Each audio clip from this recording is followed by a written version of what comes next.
Upon looking at those homestead records, the land files, all 6,789 of them, a couple of the stories that really impacted me personally, many of them did, but two that have remained with me didn't in themselves contain a lot of information. It's by using your imagination and reading between the lines in a lot of cases how conditions must have been for certain people. The one I just almost went to tears over was a man named William Sampson.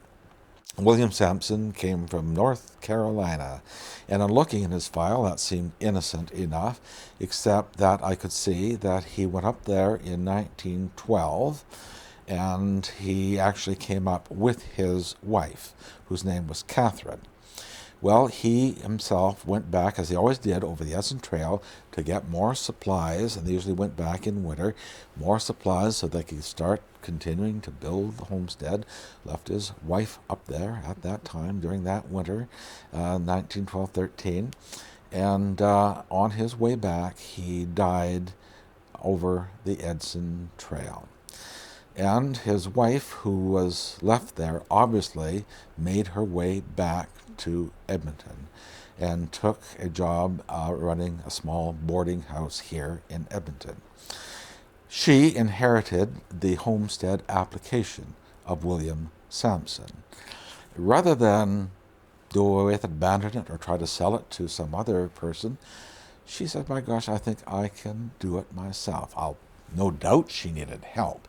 No doubt she would have to hire laborers to help her go back there to work that homestead. It was near a place called Buffalo Lakes, Alberta, and not far from Sexsmith, Alberta.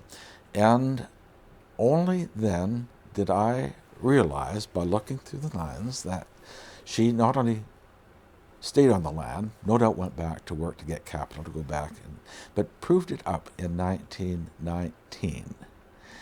And it was then that I learned that she was black.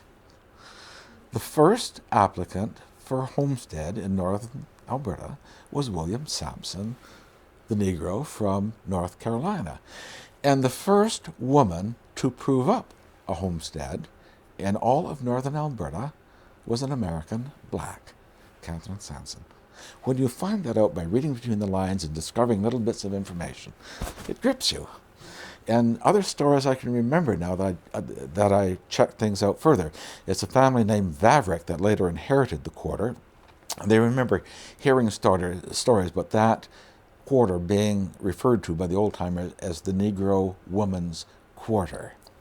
And there's another story, too. When William Sampson first went up there to file, there was a fairly large ranch run by a man named Harry Adair, several sections. And it was near Bear Lake, Alberta, the north shore of Bear Lake. And anyway, Harry had a pretty big operation, and his ranch house served as a stopping place for the incoming settlers who were pouring into the area. And in a file, in a local history, by an individual named Arvid Moe, who told his story in later years. He remembered coming up with a group, and that, yes, there was a black man in the group. And when they stopped that long wintry night to get a bite to eat to continue on the next day, they all went and they had their meal in the dining room because Mr. Adair was such an accommodating man, all except the Negro, who had to take his meal out in the porch. So, tells us something about life at that time. But that's one story that intrigued me. The other story that intrigued me very much was a person named Mary Purdy. Mary Purdy. She was 88 years old when her children, who were living in Edmonton at the time, her children or grandchildren, decided that they wanted to settle in the Peace River country. They wanted to have a ranch. There was a lot of them. And they selected a spot just east of Fort St. John, and they built a ranch. It's called the Cadenhead Ranch. But Mary Purdy, 88 years old. This is 1912. She came up with them. There was no roads. She had to travel in a rickety old cart. and onto the boats and the canoes, but there's even a photograph of her on her way up to settle at 88 years old.